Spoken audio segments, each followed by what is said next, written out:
You ever notice how men, they will use hope like it's a hiding place? You know, we say, I'm hopeful things will get better. But what we really mean is, I'm just going to sit here and wait for something or someone to change my life for me.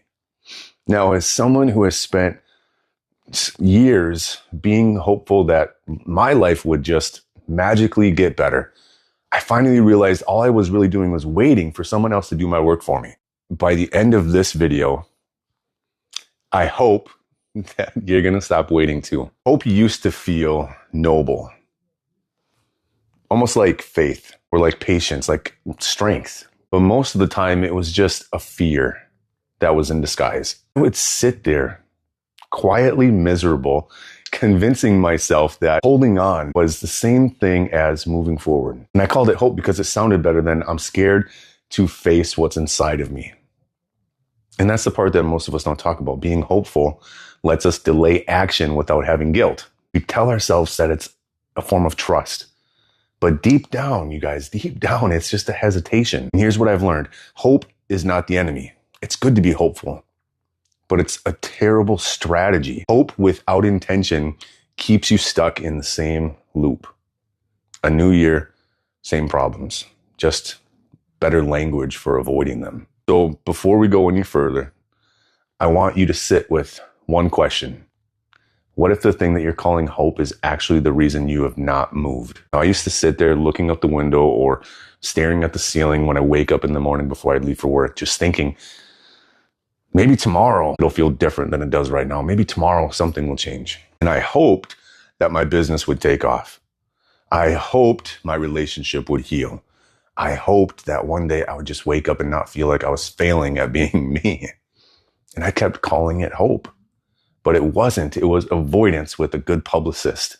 I hope you can see this, because what I was really doing was just waiting for someone to come and fix what only I could face. Most men do not realize that. We call it patience, we call it faith, we call it hope. But if we're honest, we're scared.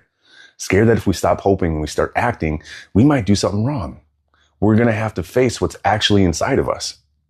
Face that fear of failure or betrayal or rejection, whatever it may be. Because the thing is, you guys, most of us were taught early on that it's not safe to really feel. So instead of feeling, we plan, we fix, and we control. We never lose that sense of control because that's what's safe to us. You know, so we make more money, we work out harder, we hope things improve. And all of that movement, it looks like progress, but it's not. It's just running ourselves in circles.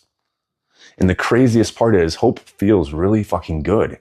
It gives you that little hit of just maybe, that tiny rush that says, you see, I'm still believing. But what if the thing that you're believing in and for, it can't start until you stop waiting? Well, there's a verse in the Bible that says, may the God of hope fill you with all joy and peace as you trust in him, so that you may overflow with hope. And the word that sticks out to me there is overflow. Hope is not something that you can sit in.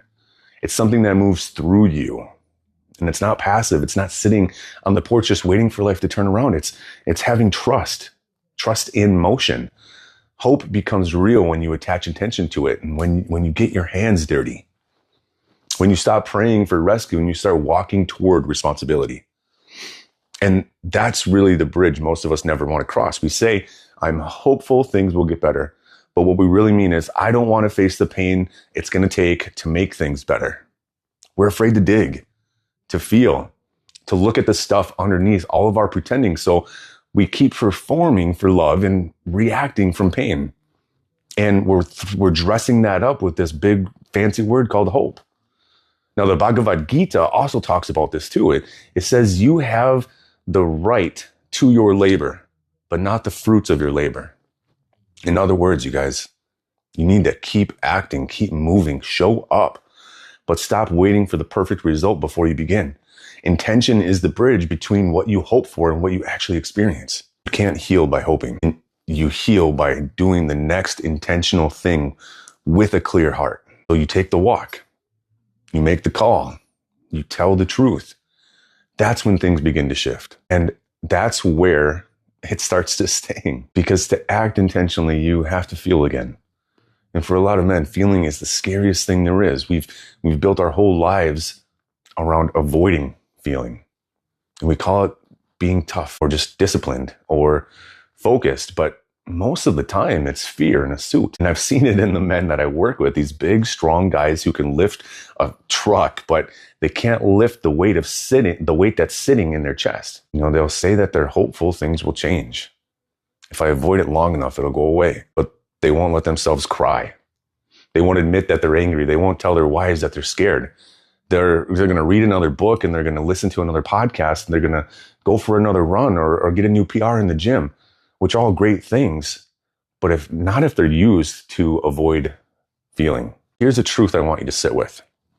The pain that you keep avoiding is the exact pain that's holding your potential hostage. Every emotion that you refuse to face, it becomes a chain that locks you right where you are. And you can't move forward dragging an unacknowledged past behind you. There's this Buddhist teaching too called right intention. It basically says that before you act, you need to ask yourself, what is driving this action? Am I doing this to avoid pain or to move toward truth?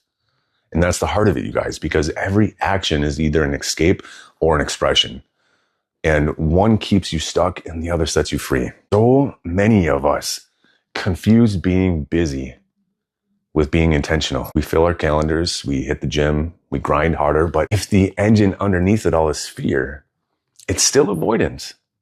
Real intention feels quieter, it's rooted. It's not about proving you're enough, it's about aligning with who you actually are. And when you start moving from that place, you don't need to be hopeful, you're just honest. And I think about some of the men that are in our community. One guy said, when I started, I was at this place of, I'm giving up. But then it turned into, I have some hope now. But now where he's at today, it's like, I have purpose. You guys, and that's the journey. Hope got him moving. But what was growing underneath it was like something bigger, more. Now, for years, this guy, he was saying, I just numb all the time. But now I can feel again, and it doesn't scare me. And that's part of the work that needs to be done. That's what happens when you stop outsourcing your healing and you just start owning it. You become a more integrated, whole version of yourself. And you see, being hopeful is easy. Anybody can sit and wish, but when intention is involved, it takes courage. It means that you're willing to face your own resistance. You're willing to meet the part of you that says, I can't, and ask, why not? It means getting quiet enough to hear what your emotions have been trying to tell you for years, for decades. That's where the real growth is, not in waiting for peace to come, but in walking toward it through discomfort. So if you're watching this, if you're still here with me and you feel stuck, maybe this is why. Maybe you've been waiting for permission, waiting for a sign, waiting for your wife to soften, waiting for your boss to notice, just waiting for the anxiety to stop. But what if that's all just another form of hiding? What if hope without intention is just your fear pretending to be faith? And the moment you stop waiting is the moment you start changing. So here's what I want you to do. Pick one place in your life right now where you've been hoping. Maybe it's to feel closer to your family, or being hoping to be more grounded at work, or just finally at peace with yourself. Whatever that thing is, write it down. And then ask, what's one intentional step that I can take toward this today? Not tomorrow, not when you feel ready, right now. What is that step? What is that action you can take? And maybe it's making a call, or apologizing, or journaling, joining a community of men who are doing the same work. It doesn't matter what it is. It just has to move you from wishing to actually doing. And that's the thing. Once you start taking those steps, hope stops being a feeling and it becomes a practice. It becomes movement. It becomes faith in motion. You stop needing to believe something will change and you start realizing that you're the one changing it. Now, our community on School, the link is down here in the description. It's full of guys doing exactly that. Men who stopped waiting for rescue and they started rebuilding from the inside out. And if you're ready for more direct guidance, you guys, the link for one-to-one coaching is also down below too. It's not therapy. I'm not a therapist. It's not theory. This is real world healing with men who have been through the fire and have been forged. This is healing with men who get it. When you catch yourself saying, I'm hopeful. I want you to pause and ask yourself, is this hope or is it hesitation? Am I waiting for something outside of me to shift, or am I willing to move even when nothing has changed yet?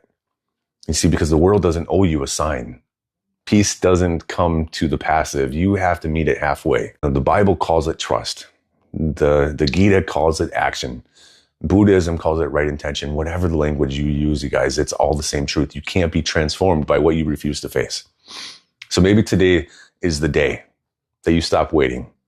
Maybe today's the day that you let hope grow a pair and you start walking, because nothing changes until you do. And listen, I know it's hard. I know it's scary to step into what you've been avoiding for years, but you guys, that fear, that lump in your throat, that heaviness that is on your chest, that's the threshold. And once you step through it, if you dive headfirst into that pain, everything starts to open up, and you don't have to do it alone. You don't have to have it all figured out, but you do have to stop waiting, because no one's coming. And the moment you finally accept that, that's when you start coming for yourself. And maybe, you guys, just maybe, that's what hope was trying to teach you all along. So stay with me, okay? Because the next video that's popping up right here on your screen right now, that's probably not random. It might be exactly what you need. YouTube's algorithm knows it, and deep down, you know it too. So go ahead and click on that video. Keep going, because this work, you guys, it's just getting started. I'll see you on the next one.